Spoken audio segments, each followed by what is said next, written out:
はい、皆さんこんにちは。ベストカーウェブ編集長の塩川です。今日はですね、ちょっとかしこまった服を着ているんですけど、実は日産本社のとあるフロアにですね、今お邪魔していて、この後イヴァン・エスピノーサ社長と対談をさせていただくということで、ざっくばらんにですね、新型シルビア出ないんですかとか、パトロールどうなんですかとか、いろいろラインナップについてもお聞きしていきたいと思います。ぜひ楽しみにご覧ください。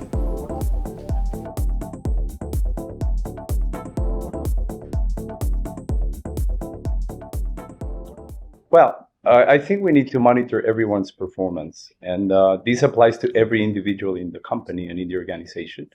Nissan has traditionally been a performance-focused organization, and we continue to be. I think the importance is to balance performance and to balance continuity as well, because you cannot just change everybody overnight because you lose the momentum of what you have started.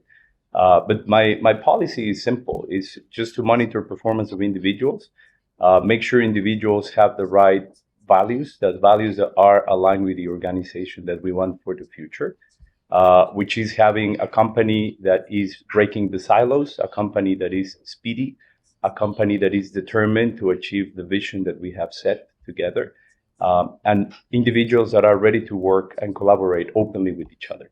This is what we're trying to achieve, and as I said, this will apply to every individual in the organization.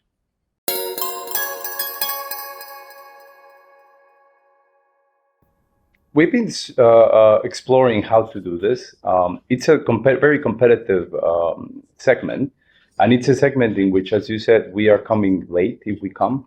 So we're exploring smart ways of doing that, because we've been trying for a couple of years to find the right formula to bring something that is appealing and that helps us bridge between the small compact cars and the Serena class.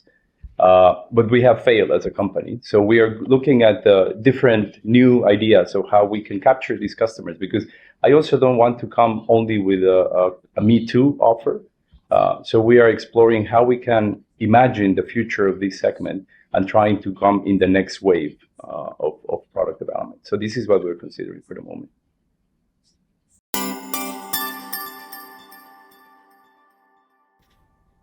I think in the end it's a balance.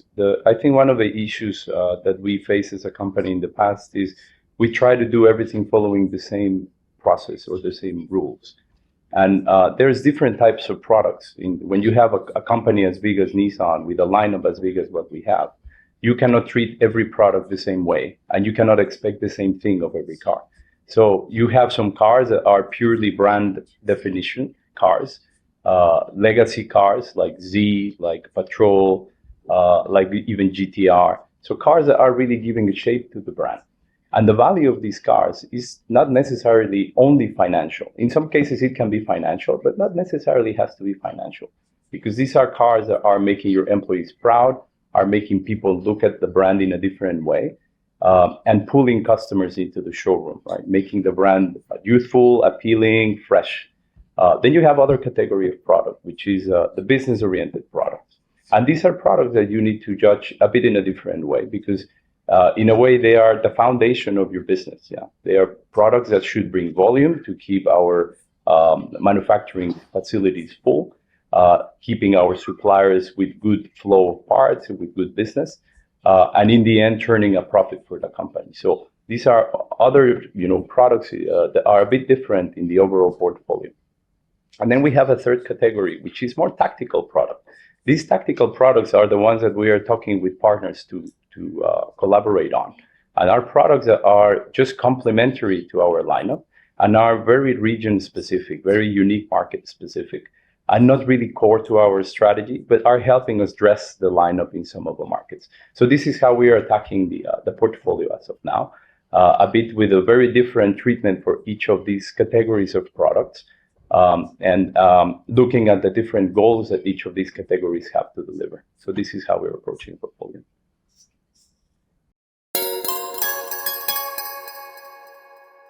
They always ask me the same question, and I always answer the same, thing. And I would love to have a Silvia back. I don't know if I will ever be capable of doing it, because it's a very difficult concept to deliver. But it's one of my favorite cars in the Nissan history. particularly the S15 with a high power 2-liter turbo engine.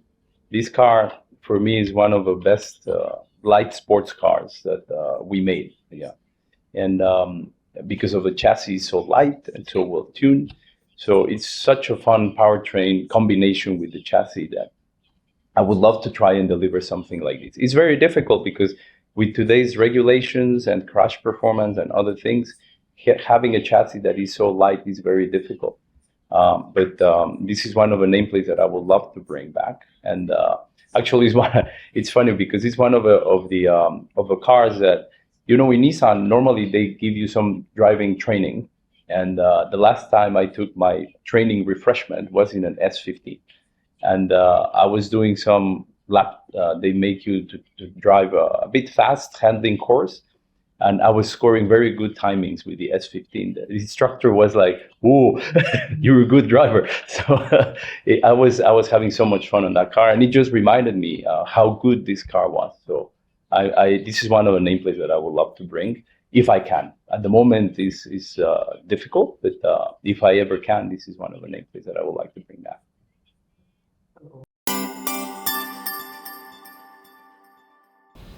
I think it can help many purposes. One is, as I said, this car will be a car that can help us describe the brand.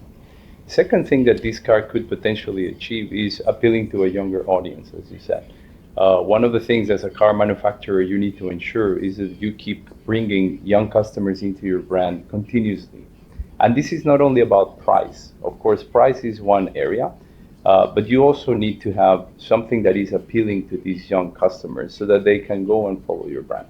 This is one of the reasons why I'm from a business angle, interested on the nameplate. Of course, as you heard me, from my pure car lover side, is really excited about potentially doing a Silvia. But there's also good business reasons to try and pursue this avenue. But at the moment, there's nothing we can share about it. It's just an idea in my brain, and I'm hoping that at some point in time we can make it happen.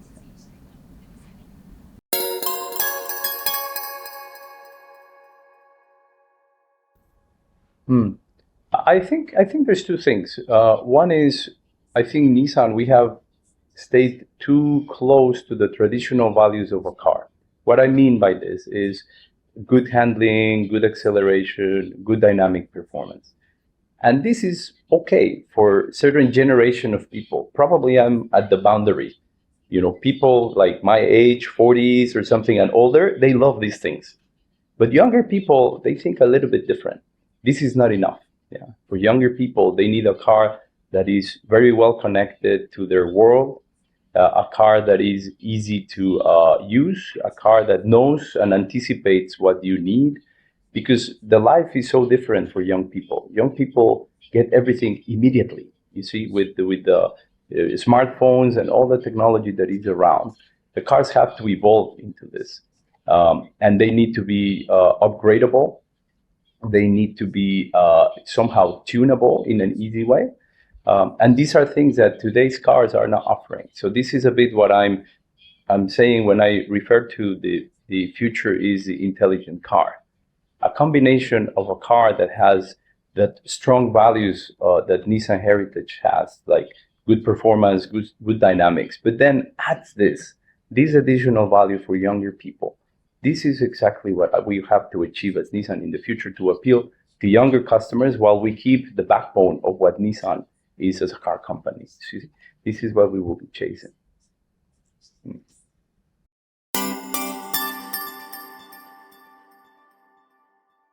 I think, one I think probably thing that we have to improve, as I was saying earlier, is our NOTE, which is at the heart of one of the biggest segments. Our starting price is not as competitive as others. We start only with an e-Power offer. And this is probably what is making our volume not as big and our presence in the market not as big as other brands. So these are the things that we would like to address.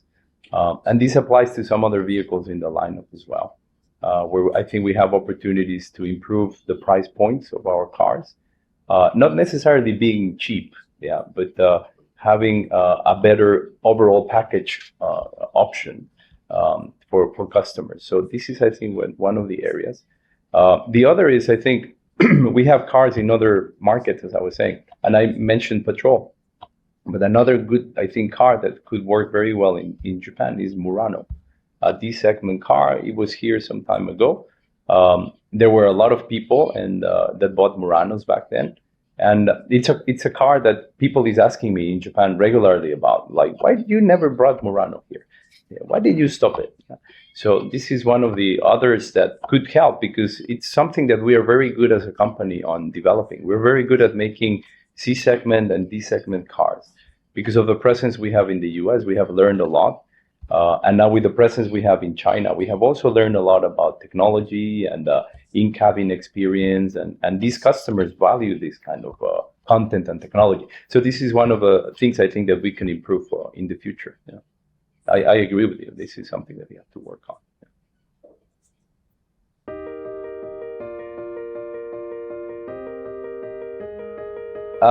What I will say is please support Nissan. As I was saying, Nissan is a company made of a lot of passionate people.